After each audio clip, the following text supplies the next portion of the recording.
Unang-una guys, so painitin muna natin yung ating kawali, mahiwagang kawali, and then gagamitan po natin yung yung pinaka masarap na mantika guys, di ba? Si Baguio, di ba?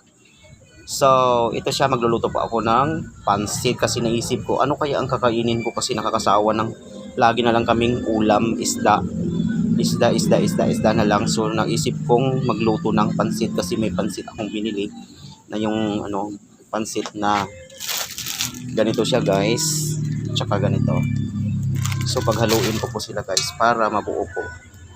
So, naisip ko na bumili po ako ng manok. Ayan guys, yung manok na 50 pesos. Tapos ito yung mga ingredients guys. So ayan.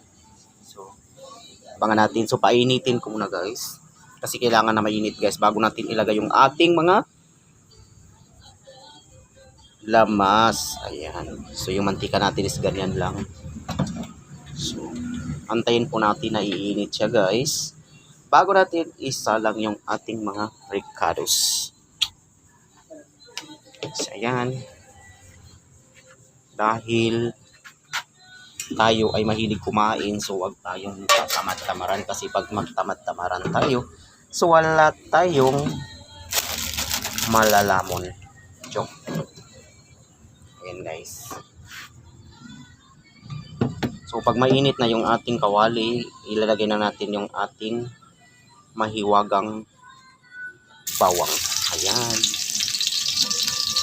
Sunod natin yung kapiranggot na buyas para guys, magbugno sila guys.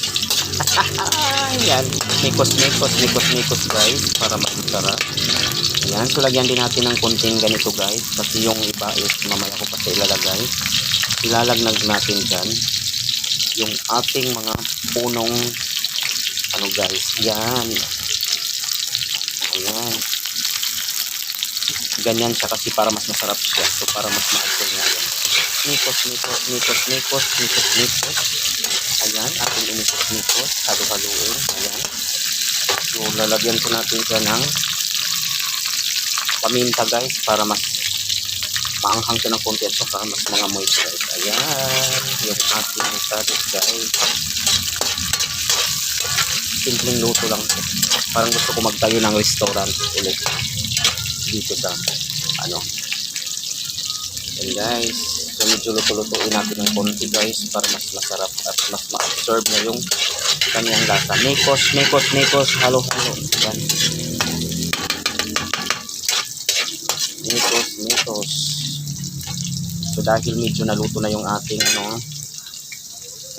pwede natin ilagay na lang natin ito lahat para mas masarap at mas malinamnam yung ating nilutong pansit.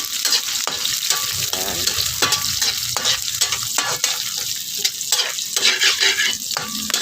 Ayan guys. So dapat medyo luto yung ating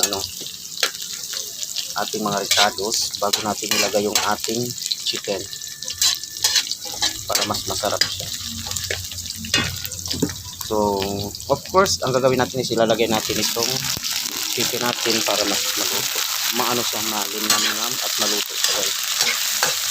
Yan, mabilis kasi maluto yung pansit. So, yan. Ito yung ating chicken.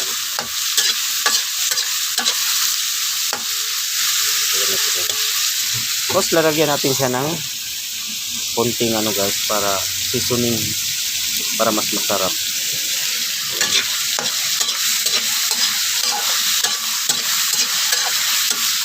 Hindi ang style niyan, huwag sa huli kayo maglagay ng kasi ito yung pampakulay niya guys. So lagyan natin ng ganyan para mas masarap siya. Mas ma-absorb niya kasi pag ginanito niyo siya guys. Kasi pag huli niyo ilalagay yung yung pancit, so hindi na siya masarap guys. At least ito is ma-absorb na yun guys. Ayan. So of course mag-add po tayo ng water, tubig. Guys, ganyan kadali magluto guys, masarap magluto. So medyo luto-lutuin natin ng konti yung ating chicken bago natin ilagay yung ating so tatakpan po natin siya. Ayan.